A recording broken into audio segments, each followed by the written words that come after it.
Clement of Rome, Letter to the Corinthians Alpha, Episode 18.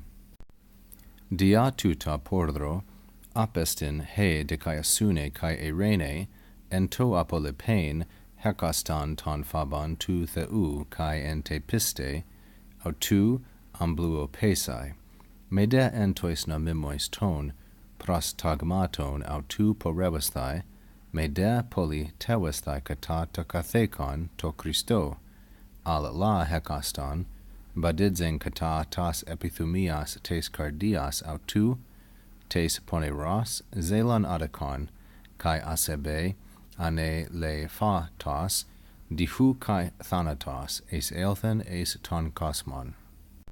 Clement continues, and he says, dia, which with the accusative means because of this, and the tuta here has reference to the previous sentence. Speaking of which, this is a large portion for one episode, but the viewer will notice also that it is one complete sentence, so we will try to move through it with dispatch. Because of this, he dikaiasune kai arene, these are the two subjects. Justice or righteousness and peace are apestin, far off, pardro apestin, apestin. Apestin is the verb ap, emi, sum, which means to be away from.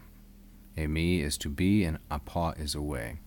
For this reason, justice and peace are far removed. And then, via this articular infinitive, ento apolipein, we have what I am taking as an appositive to this phrase. So justice or righteousness and peace are far removed, that is, in the fact that each person, hekaston, has abandoned or left behind to apolipein, fear of God, ton phaban tu theu. An infinitive can only have an accusative as its subject, and this infinitive with the definite article to, here, which is neuter, singular, and dative, as object of the preposition en, this phrase I'm taking instrumentally, in the fact that each person has left behind.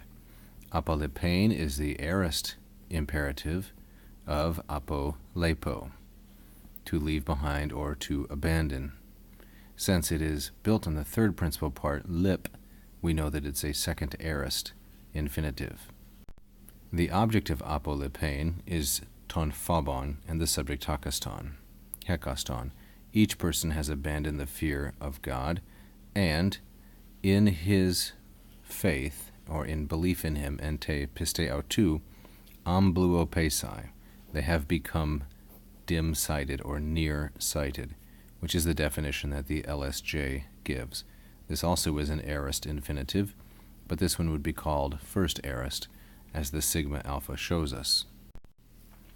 Nor, mede, in the commandments, tois nomimois, or the laws, ton prostagmaton, of what he has appointed. Notice prostagmaton is the noun built on the prefix pros and then tag, which is a form of the verb tato, or tasso, which means to command or arrange, nor in the commandments of his ordinances, that is, the ordinances autu, of God, does that person porevasthai, does he walk, does he spend his time.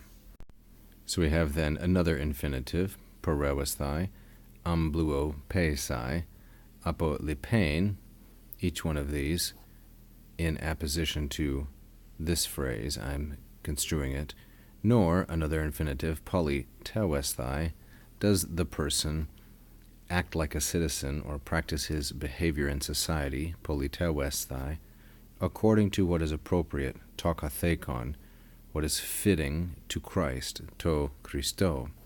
But instead, Allah, each person, hekaston, walks, badidzen. Remember that the subject of an infinitive, like badidzen, can only be accusative. Each person walks, kata tas epithumias, according to the desires. Tas epithumias, feminine, plural, and accusative with kata, according to the desires of the heart of him. According to the desires of his heart, that is, the wickedness, tes poneros, of his heart.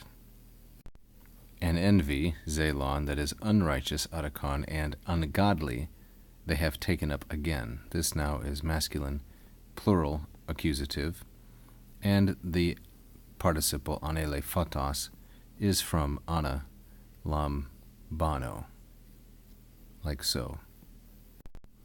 Through which, meaning through envy, zelon, that's the antecedent, death also entered the world.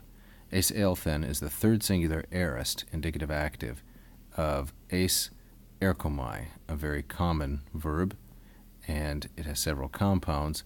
This is the third principal part, thus we know it's aorist.